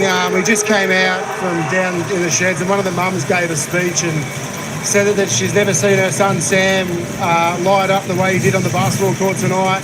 And all the other mums and dads were saying the same thing. And I was out there with little Elijah. I don't know if you saw little Elijah, but he's having a kidney transplant in 2 weeks. He's already had an attempt at one, and he's unable to play sport. And to see him out there shoot 2 hits in a row, and he ran down the court like he was bloody Steph Curry, it just melts your heart. And I'm very lucky we do a job that we're able to make these kids smile, and it's not just for the kids, it's for the parents that never see their kids happy. You're a bit emotional about this, aren't you? I cry. I've been crying during the week because you hear stories of what happens to some of these kids at prep and grade 1, getting bullied, getting punched, getting their glasses stomped on, getting dirt thrown at them. And kids are supposed to be kids, and we've all been kids, and I had fun when I was a child. And being a kid's about having fun, so these kids haven't had that. Well but they did tonight. They certainly did. Melbourne United are going to have fun tonight. They're going to get up here. I know you love them. Yeah, they're going to get up. I just need Cooks for 2 more rebounds, and then I'll be sweet. Oh, Fab. Come on! Well done to Fifi, Fev and Nick and Fox FM, along with Melbourne United, for putting this together for the underdogs and their opportunity to put a smile on some kids' faces that have been doing it tough, excluded or bullied, and they got their moment to shine tonight. There's a moment to shine here for someone to step up, and it might be Galloway. He levels the scores again. Didn't realise Fev was such a rebounding connoisseur. When it matters most, they're Pete. Again, they've got the mismatch. White on Liafa finds Krebs in a bit of space, and that's what he can do, Tanner Krebs. Had a heap of opportunity to do it. While they were a bit late on rotating, puts it back out to 3-point. Lead to United. Important final 2 minutes. Adams from way downtown. Tried his luck. Couldn't come up with the points. And now Krebs. They all back off. So he takes full advantage and makes the Kings pay. Back-to-back triples.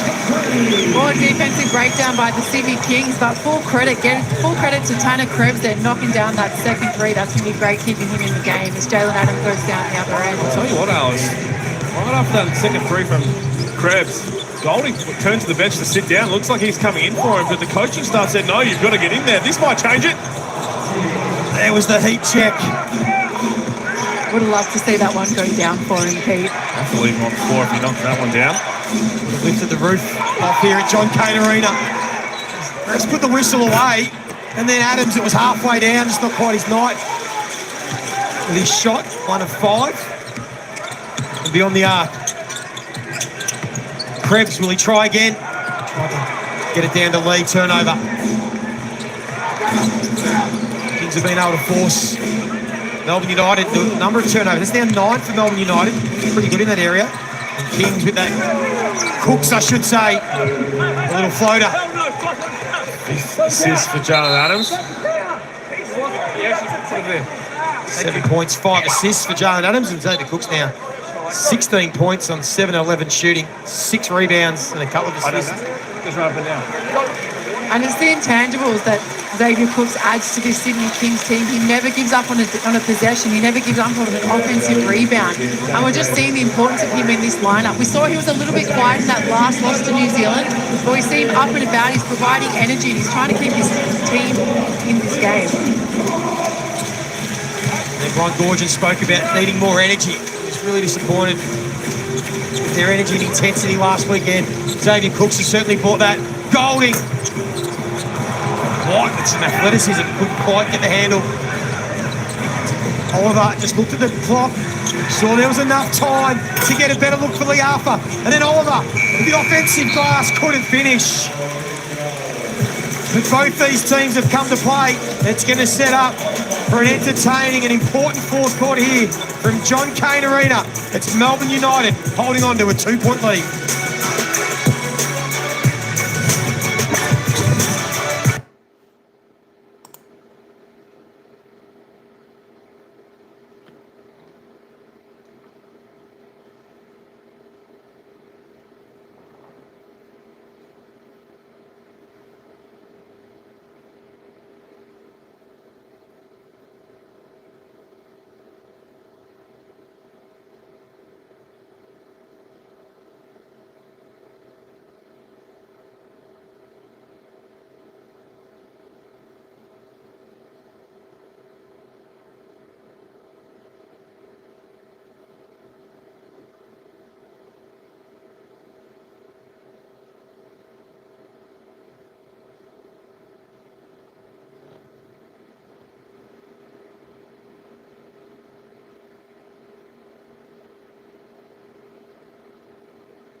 Well, there is nothing separating these two teams at three-quarter time.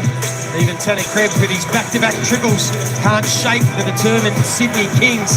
Melbourne lead by 1 at quarter time, 3 at the half, and they lead by 2 points at three-quarter time. Certainly game on here, Pete Hooley, Alice. Sure is. I mean, have a look at Cam Oliver's response. 12 points, 12 rebounds, and he's out there to start the fourth quarter. We have not seen Cam Oliver fourth quarter minutes in some time. There's Adams. They swing the ball around. Cooks with a no-look find. Adams thought about it. Instead, gives it off to Cooks, who throws it down. Doing that very well. Just missing again with his lower back. But how many times are Melbourne United going to over-rotate? Marcus Lee has to understand Jack White's got that covered. There's Golding for the response. He can't. Let's get to Nerily Meadows. I was listening to Brian Gorgon. Pete Hooley was spot on. Brian Gorgon made a real point of face-to-face As Cam Oliver gets to the bucket once more, he'll have a couple of shots. Got right face to face with Cam Oliver and communicated clearly about the fact that he was going to be starting this fourth quarter. And he said, "Are you okay with that?" He wanted to make sure they were on the same page. So you can see all through the week, talk about body language, talk about that communication between the coach and the star. They're making sure they get it right. To the team, he said, "We need to focus, really hone in on defense. And I've got 2 timeouts for rest, so make sure you go hard when you're out there on the court." He has trimmed this rotation back huge. They have 7 players who have played double-figure minutes, and really it's a rotation of, they played 9 guys, but it's really 7. Dwight Noy and Tyler Robinson just 7 minutes apiece, running with everybody else, and it's working right now. You love the statement from Gorge. There's been a lot of talk about Cam Oliver not getting many minutes in the fourth quarter in recent games. He's gone in and said, right, you're starting this fourth quarter. I mean, he's earned that right now with how well he's played, right? 13 rebounds, 14 points. It's been huge. Cam Oliver. Xiaomi is able to find a way to score, and again we're tied up. They also have to keep an eye on Chris Golding, 1 of 9 from 3. None of that matters when it gets to a fourth quarter. Adams, you're looking at him, Alice. He certainly looks in discomfort.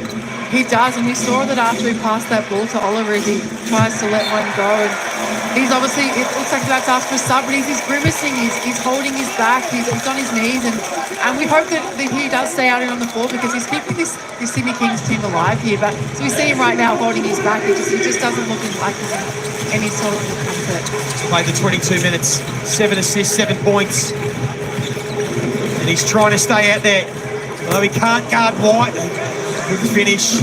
We just saw them switch that pick and roll. That's where if I'm Melbourne United, I'm getting them to switch that pick and roll, and I'm getting him on Jack White in the post and seeing if he can defend, seeing how his back is going to go defensively. So we see Ian Clark get one to the face there. But that's where Melbourne United need to really realise this mismatch. Put him in pick and rolls, make him play defence. Just a bit of a worry here. Ian Clark went down straight away. Right in the eye. And again, I think Jalen Adams' sub has come, so Jalen Adams is coming out of this game. So it's nearly 30. Who got him? Let's have another look at it here. Oh, it's Ailey up, but got him flush. You get the eye accidental, of course, so hopefully Clark is okay. He'll go to the bench. As you mentioned, Pete, as did Jalen Adams. We're interesting to see whether that might be him for tonight, Jalen Adams, or whether he's able to come back out, because the longer the game goes, the slower that back can get, as we saw Clark go down towards the locker rooms. It's probably a quick sub now to get some more heat on it. Try and see if he's good to finish this game. Spoke about the lack of rotations. Well, Dwight Noy and Tyler Robinson are in. They've only played for 7 minutes. Still no Khalil Pepe at all in this game. No Sean Bruce. Goldie. Back to Ellie, who throws the lob for Lee. Well drawn up play, couldn't finish. And the Kings come up with the ball.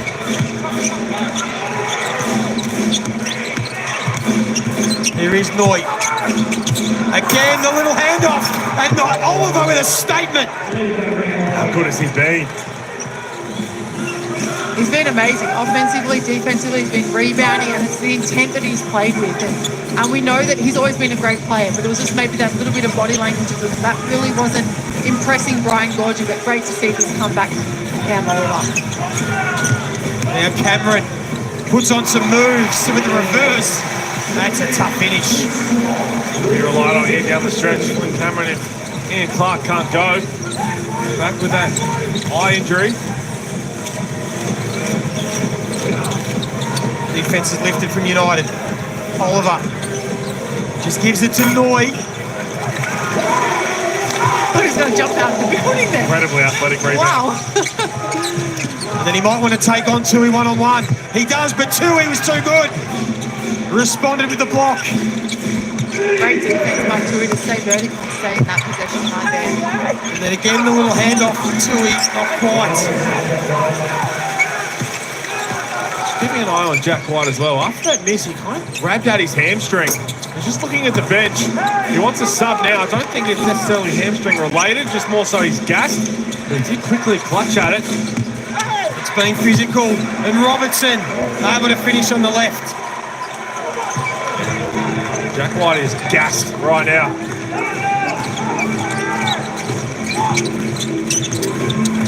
stand up inside these final 6 minutes. Cameron wants to be the man. Great back-to-back buckets by Flynn Cameron. He's poised in the way he's attacking the rim. He's got Paul Cole, who's a great defender on him, but I love the way he finished him to poise in that rim. Up to 8 points. Back-to-back games with 18. Last couple. Oliver has Golding. Likes the look of the matchup. Goes to work. Golding, though, great defense. They're all out on their feet right now. United. And the hands again were good from Robertson. Oliver looks like he's a bit tired as well, so there are some fatigue men out here right now. It hasn't been a whistle since 2004. Maybe it is time for some fresh legs. Robertson went for Oliver. There's maybe just a little bit of that fatigue setting in. And we're talking about the shortening of the rotations for the Sydney Kings as White goes up. That's a little bit proppy on his hamstring. See, he just grabbed it there straight away. I don't think it's a concern as much as he caught a flat tyre. We talk about the Sydney Kings and shortening those rotations though, Joey, but they have to go home and they have to play the Jack Jumpers on Sunday. So they've got another quick turnaround to play another tough game. So it'll be interesting to see if he stays with this lineup or if he injects someone like Bruce or Lepepe into this lineup. Melbourne, of course, are here again. Melbourne Cup Eve Monday night hosting New Zealand. I think both coaches right now are just worried about winning this one. Worry about what's to come later. Who's going to step up? Davidova with a step back over Cooks. Tough bucket by Daly. Cooks played great defense, was able to take that bump on the turnaround fade. Xavier Cooks will have plenty of energy. He's had a spell. Two, he should have plenty of energy, the 20-year-old. Wasn't able to make that one. And now Daly starting to get to work. He draws the foul. You can't believe it. Looks straight at his bench. Wood wants to have a look at it. I don't know if they're going to challenge it so much. There was contact. It probably wasn't enough. Why would you do that? He's sitting right there. It's definitely contact being out of position. And again, credit Delhi, adventure play just to throw it at the rim. Let's get back to Nerily Meadows. You got an update on Ian Clark, Nez? Yeah, well, Dean Vickerman's actually just checked in on him right in front of me. Clark was behind the scenes getting some treatment on that left eye. It's enough of a concern that both of the medical staff went in there to check on him. He's come back out and he's on the bench now. They said, just see how you go adjusting to the bright light. So he's still annoyed by it, but we're hoping it's nothing serious. We'll wait and see if he plays any further part in this game. Thank you, Des. We can see there still looks in a bit of discomfort. Maybe he'd come back on for the last couple of minutes. At the moment, it's Cameron and Davidova. Here is Cooks. Hand check. Maybe speed. Jalen Adams will be the next one to come in. Chris Golding from Melbourne United. And then Cam Oliver. Not too many other subs you think to finish the game out. And here comes Jalen Adams. He will come back in. Take a look at the Amy replay. This is Cam Oliver. Big throw down. Sometimes the beautiful thing about being in the headlines all week is you know you're going to get more opportunity than normal because your coach wants you to silence the critics as well. You'd respond to that Derek Rucker comment. The tweet said, thank you for the spark. It's Galloway gets another one to fall. That's a couple from him. To a 4 from long range for his 8 points. They trail by 1. Krebs. Back to Bowen. Ball movement. Krebs. Now Cameron. Great defense from the Sydney Kings again. Been a feature in this game. Adams gets it to drop, and he looks to be okay. It's Jack White, Chris Golding come to the bench, and they'll check in a minute. And Adams is so good when he comes off that on-ball screen. He's just always on-ball screen. He's always able to see where the defense is, where they're trailing. It's just a nice little pull-up jump shot there. Davidova wants to attack him at the other end. Got it to Lee, who was fouled. Still grabbing his back every opportunity. Gumbo in the final couple of subs. Both teams. Cam Oliver coming in. Golding and Jack White. Of course, unlock the ultimate fan experience with the NBL Plus, including access to Some archival footage, in-depth stats, and exclusive partner offers now. Just scan the QR code below. Sign up for free. Make sure you check it out. All the information you need. Lee leaves the first one short.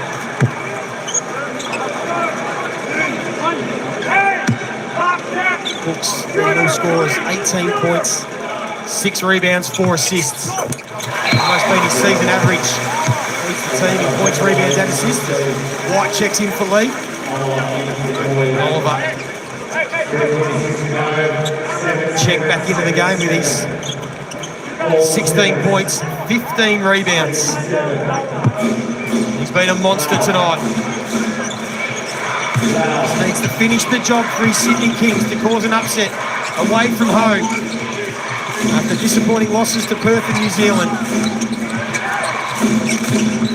Galloway might fancy his chances. He's lost his footing. Turnover, and he's hurt too. Slowly getting his feet, that shoulder, but he's got strapped. Well, Melbourne coughed it straight back up. He's going to be a sub here as well. Just putting his shoulder out. He has got it heavily strapped. Lost his footing there, right there, just enough. We've got shoulder issues. It doesn't have to be a whole lot landing on it there, just enough to send some shockwaves through, and that's not great.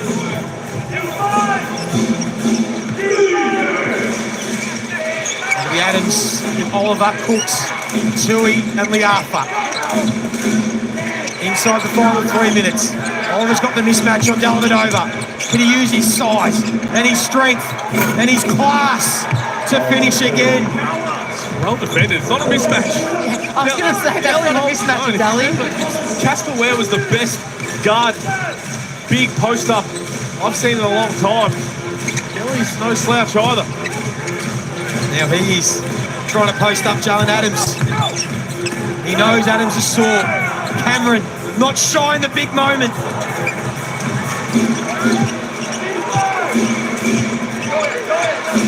Here is Jalen Adams bringing the ball up the floor. He's played through pain tonight. He's done exactly what the team have needed him. He just needs to finish the job. And we'll see Sydney Kings going back to that possession. Dally Straight to the same matchup, that's right. I'm not going to see that one go down.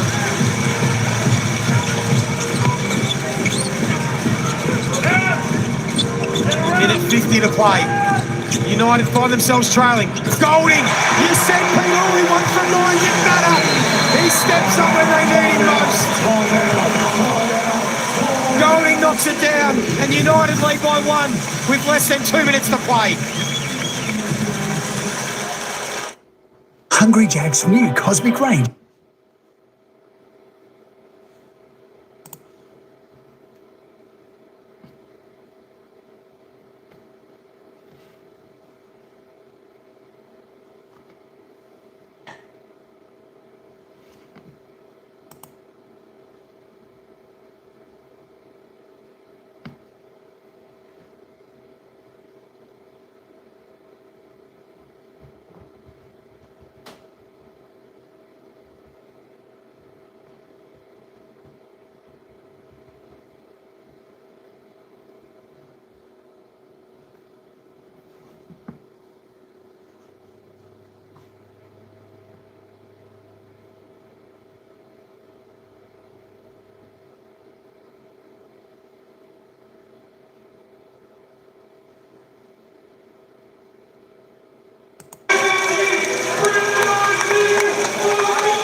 Chris Golding with his second triple of the night. It didn't matter that he was 1 from 9. He was going to keep letting him fly, and he came up big when they needed him. And Melbourne United now lead by 1 point. Mitsubishi Motors 3-point leaders. There he is, no surprises. And will he be bumped off top spot, Alice? Oh, he's got close enough followings with Rob Edwards at 26 there. But we know how good Chris Golding is. We know how great he can shoot the ball, which Jalen Adams does. One of those tough loaders off the on-ball. But Chris Golding will never die wondering. And then he's got his other teammate in Park up there in the top 4. This back injury has actually probably helped Jalen Adams in this matchup against the tough defenders because he's super patient and poised off every pick and roll opportunity. Golding goes down to Lee. Adams happy to give up the foul and send him to the free throw line. That's a great find by Goulding. Cam Oliver is hedging out. He knows how deadly Chris Goulding can be. He doesn't want him to get off, so he's hedging him out on the on-ball screen there. Chris Goulding was able to turn the corner and find a nice rolling Marcus Lee down low. I'm surprised that Luke Ball is coming into this game after he knocked one down. And I thought that was a shooting foul. So this is going to be a baseline out of bounds, which in the end, I know Melbourne United's not happy with Marcus Lee. Well, he's not Chris Goulding at the stripe. There'll be 14 seconds on the shot clock. White gives it back to Dellavedova. It's going to be White, who's been red hot from long range the last couple of weeks. How good does his stroke look? Shooting He it was with confident. a step back. Gets Xavier Cooks to jump. They go out by 2. And it's over to the Kings. Adams again for the 3rd time this quarter. How cool is he? That's why Marcus Lee's got to be higher in that drops defense. We know that Melbourne United play drops defense, but it's too easy. That's his 3rd little floater runner that Jalen Adams has been able to get. 13 points, 7 assists for a sore Jalen Adams. We're all locked up. Dellavedova finds White again. Oh, wow. Oh, he brings the crowd to their feet. And he is pumped. He is shooting it with so much confidence. We knew this personal matchup meant a lot, and he's rising to it. It's not over yet. 3 of 5 from long range. Still plenty of time for the Kings. Adams didn't get the bounce. And of course it's Jack White that gets the rebound. He has been enormous. Standing off the opening tip, not just playing against Gorge, who left him out of the Olympic team, but he's playing against Xavier Cooks. His direct matchup for the Boomers going forward, and he has risen. I've got him in the MVP conversation. I have to have him because he has been enormous in this game, but everything that he does well, it's on the stat sheet, is highlighted, but it's everything he does off the stat sheet, which is why he's going to be in that conversation if it continues and they keep getting wins. And Pete, I love exactly what you're saying about Jack White. I thought he could be in MVP contention too. But full credit to Matthew Dellavedova, who was able to find him on both those possessions. He hit that one step-back 3, and Matthew Dellavedova skipped the ball from one side to the other. He saw that he was open on the 3-point shot, and he trusted him to nail that 3. That's amazing leadership by Matthew Dellavedova. White was big late against Illawarra, and he was big late again. Worst miss. Season average 14-11. 4 points. Oh, wow. That's the turnover, and that'll do it. Melbourne United have weathered the storm. The Sydney Kings threw everything at them, but in the end, they came up clutch when it mattered most, and it was Jack White who delivered down the stretch. And United go to 7-3 on the season. A gallant Sydney Kings couldn't quite come to Melbourne and get the job done. But what a terrific game. Oh, unbelievable game. But again, that game was over in a heartbeat. We thought we were potentially going to overtime, and you know why? Because Shea Ili did Shea Ili things. Just when everybody thought you wouldn't dare lunge at a potential game-tying shot, Shea Ili just dove in there and stole it and didn't even let them get a shot off. Big effort from him. Big effort from United. I like what we saw from Sydney as well. I think they've really found something here, but in the end, what a performance. And we talk about what we like from Sydney, and I think a huge thing that came out of tonight's game is Cam Oliver. The way he's responded to the backlash in the media and people talking about his attitude. The way he played tonight was amazing. He had a double-double. I think he had 18 and I can't remember. 16. 18 and 16. And just the way he played with that intent, and it was great to see. But full credit to Melbourne United. They had great leadership down the end of the game. Jack White was absolutely incredible and huge game by him. Well, they all had their moments, the Melbourne United players. When Cameron had his moments, Tanner Krebs stood up, then Clark did his thing, Chris Golding with a big 3 late, Shea Ili on the defensive end, Jack White and Matthew Dellavedova and all their experience. Jack White again, 14 and 11.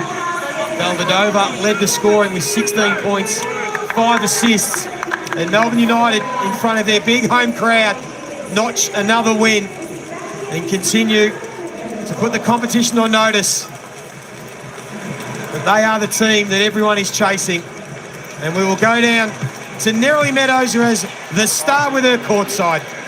I've got Jack White alongside me, who is a bit embarrassed because he's telling me about his chipped tooth. It looks good. Yeah, I don't know if it looks good or not. Everyone can decide. You're still looking good when you're shooting those threes, Jack White. Back-to-back big threes to win the game. What does that mean to you? I mean, I'm just happy we got the win. Sydney's a hell of a team. We had plenty of goals and what we wanted to limit it to during the game. They made some big plays at the end of the game and, found myself some good spots to make some in return. How much did this crowd help with the energy? Oh, they're elite. We have the best fans in the league. We love playing here at John Cain. We're just trying to make the most of it before January rolls around and we're on the road for a bit.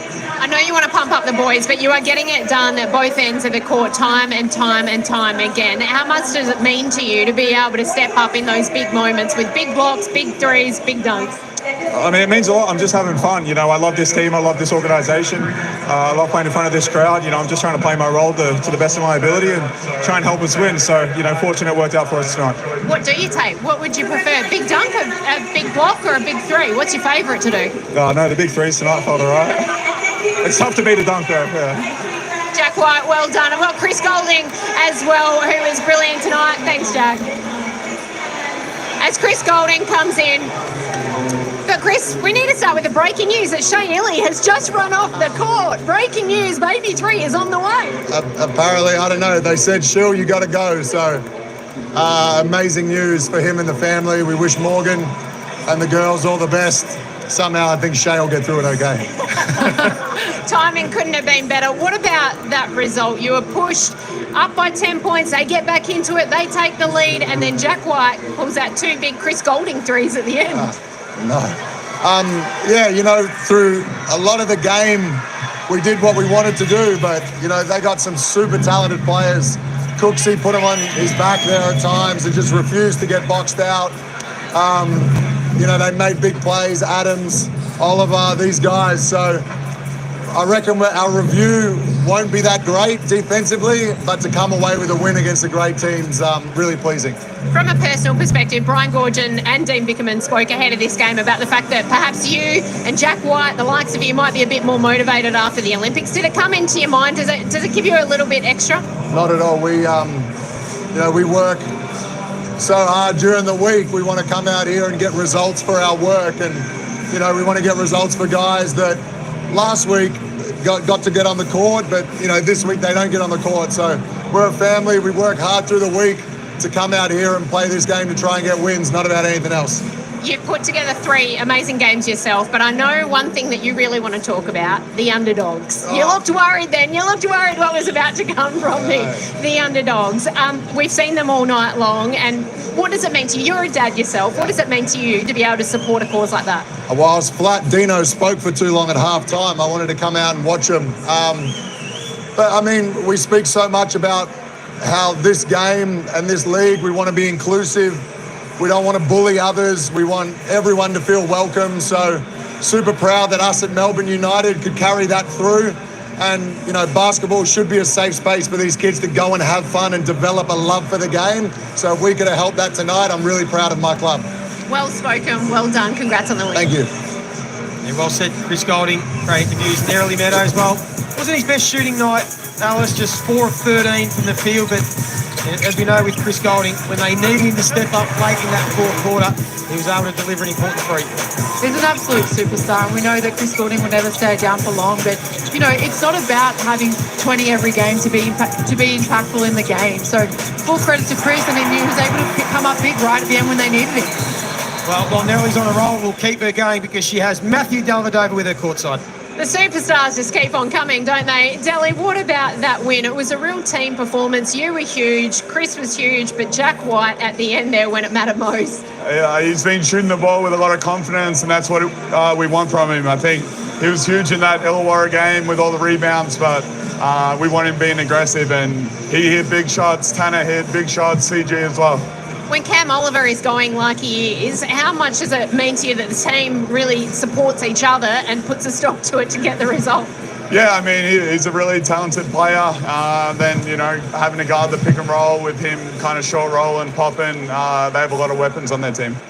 Shay Ely ran off before, baby number 3 on the way. Have you all decided what it's going to be called? I don't know, but just wish all the best to Shill and Morgan, and yeah, look forward to meeting her. Just finally, on a serious note, 4 games in 10 days. How do you make sure you manage your bodies and time and all of those sorts of things to get through it okay? Get a lot of sunshine, stretching, steaks, oysters. I was going to say steaks, oysters, the usual stuff. Thanks, Delia. Well done on the win. Thank you. And Matthew Dellavedova, team high, 16 points. It was an even team performance, but in the end, Melbourne United held off a gallant Sydney Kings to win by 4 points in front of a packed house at John Cain Arena. They go to 7-3 on the season. The Kings drop to 5-5. On the other side of the break, Nerily Meadows will wrap it all up with Pete Hawley and Alice Kunek.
An important win for Melbourne United. They make it 3 in a row. Sydney Kings, they were coming in hard towards the end. But Jack White was a man on a mission and he got the job done beautifully. Back-to-back threes, clutch. 87-83, a 4-point victory for United to hand the Sydney Kings their 3rd loss in a row. Pete Hawley, Alice Kunek alongside me. That's significant. Yeah, it is. I mean, you look at just the way the game flowed. I think the Sydney Kings look so much better than they did last week. We talked a bit about rotations.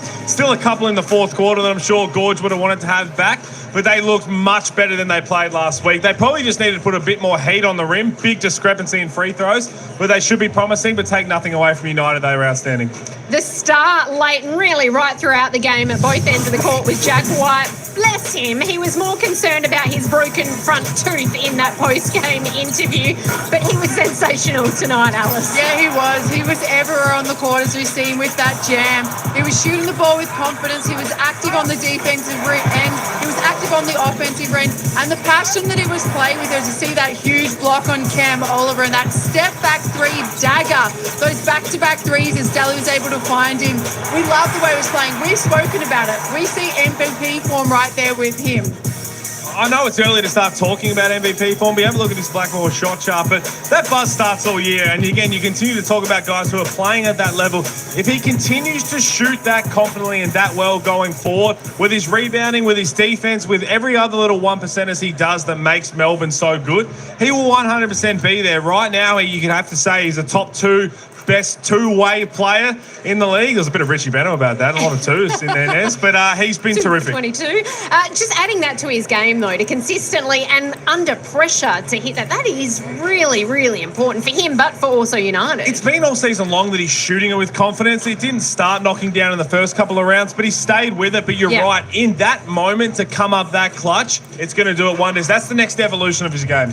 Cam Oliver, he had a wonderful game, nearly got them across the line. So much talk about him. He said, thanks for the spark, Derek Rucker, with plenty of talk about his body language. Alice, what did you like most about his game tonight?